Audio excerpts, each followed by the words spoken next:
విధంగా ఆయన ప్రజల్లో సానుభూతిని తీసుకున్నాడు, వారసత్వాన్ని లెగసీని తీసుకున్నాడు. ఆయన అనేక సార్లు చెప్పాడు, మీరు వినే ఉంటారు, నేను ఒక క్రైస్తవుణ్ణి, నేను బైబిల్ని నమ్ముతాను, నేను 4 గోడల మధ్య ప్రార్థన చేసుకుంటాను, మా అమ్మ ఒక క్రైస్తవురాలు అని అనేక సందర్భాల్లో చెప్పారు.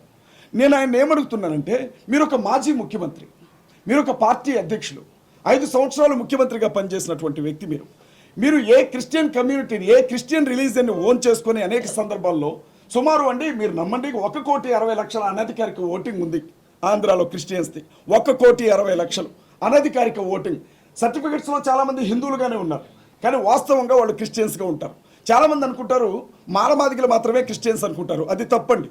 బీసీల్లో క్రిస్టియన్స్ ఉన్నారు, ఎస్టీలో క్రిస్టియన్స్ ఉన్నారు, కమ్మల్లో క్రిస్టియన్స్ ఉన్నారు, రెడ్లలో క్రిస్టియన్స్ ఉన్నారు, వెలమల్లో క్రిస్టియన్స్ ఉన్నారు, రిలీజియన్ పరంగా అనేక కులాల్లో క్రిస్టియన్స్ ఉన్నారు. వీళ్ళందరూ కూడా జగన్మోహన్ రెడ్డి గారిని మీ ఎవరేమనుకున్నా మావాడు అనుకొని పల్లకిలో తీసుకొని వెళ్ళి ముఖ్యమంత్రి పదవిలో కూర్చోబెడితే, మణిపూర్లో అంత ఒక గొప్ప దైవజండు అనుమానాస్పద స్థితిలో చనిపోయి ఉంటే నోరు తెరచి ఇది హత్యనా, ఇది యాక్సిడెంట్నా, నా తోటి క్రైస్తవులు, నన్ను గెలిపించిన వారు, నాకు అండగా నిలబడిన వారంతా ఏడుస్తున్నారు, ఏడవడమే తప్ప ఏమీ చేయడం చేతగాని వాళ్ళు, నేను మాట్లాడాలని ఒక్క మాట కూడా జగన్మోహన్ రెడ్డి మాట్లాడలేదండి.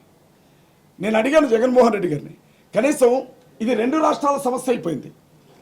ఆ మనిషి ఏమో తెలంగాణలో బ్రతికే మనిషి, చనిపోయిందేమో ఆంధ్రాలో చనిపోయాడు. తెలంగాణ ప్రాంతంలోనికి ఆయన శవాన్ని తీసుకొని వచ్చినప్పుడు, నువ్వు పార్టీ అధ్యక్షుడిగా రాకపోయినావు, మాజీ ముఖ్యమంత్రిగా రాకపోయినావు, కనీసం ఒక క్రైస్తవుడిగా ఆ ఇంటికి సానుభూతి తెలపడానికైనా రాలేకపోయావు, నీ కాళ్ళేమైపోయాయని నేను అడుగుతా ఉన్నాయి వాళ్ళ జగన్మోహన్ రెడ్డి. నేను వాళ్ళు చెప్తా ఉన్నా, మాజీ ముఖ్యమంత్రి జగన్మోహన్ రెడ్డి గారు, వైఎస్ఆర్ కాంగ్రెస్ పార్టీ అధ్యక్షుడు జగన్మోహన్ రెడ్డి గారు, క్రైస్తవుల దెబ్బ ఎలా ఉంటుందో చూపిస్తాను, కాసుకోండి, సవాల్ చేసి చెప్తా ఉన్నా జగన్మోహన్ రెడ్డికి. ఇన్ని రోజులు భుజాల మీద నేను మోసినాం కదా, ఈ భుజాల మీద నుంచి నిన్ను నేల మీద ఎట్లా పడగొడతామో కూడా జగన్మోహన్ రెడ్డి చూసుకోవాలా. జగన్మోహన్ రెడ్డికి ఒక్క ఓటు కూడా పడనివ్వండి మేము చెప్తా ఉన్నాం. ఆంధ్ర రాష్ట్రంలో చాలామంది అనుకుంటున్నారు జగన్ డబ్బులు ఇచ్చి మీటింగులు పెట్టిస్తున్నాడు అని అనుకుంటున్నాడు. జగన్మోహన్ రెడ్డి గారికి 2 లక్షల కోట్లు 3 లక్షల కోట్లు ఆస్తున్న మా ఆత్మగౌరవం ఉంది, అది మాకు వెంటికితో సమానం.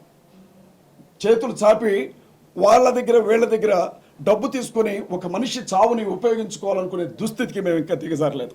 జగన్మోహన్ రెడ్డి, చంద్రబాబు నాయుడు గారినైనా మర్చిపోతామేమో, పవన్ కళ్యాణ్ అయినా మర్చిపోతామేమో, పురంధేశ్వరి గారినైనా మర్చిపోతామేమో, జగన్మోహన్ రెడ్డి గారిని మాత్రం మేము మర్చిపోండి. ఆయనకి ఖచ్చితంగా రివర్స్ గిఫ్ట్ ఇస్తాం, రిటర్న్ గిఫ్ట్ ఇస్తాం. మేము ఈ విషయం చాలా స్పష్టంగా చెప్పాలనుకునే ఈరోజు మేము ప్రెస్ మీట్ ఏర్పాటు చేస్తాం. ఇంకొక విషయం చెప్తా ఉన్నాను నేను, మన తెలంగాణలో ఇక చంద్రబాబు గారి గురించి చెప్పేది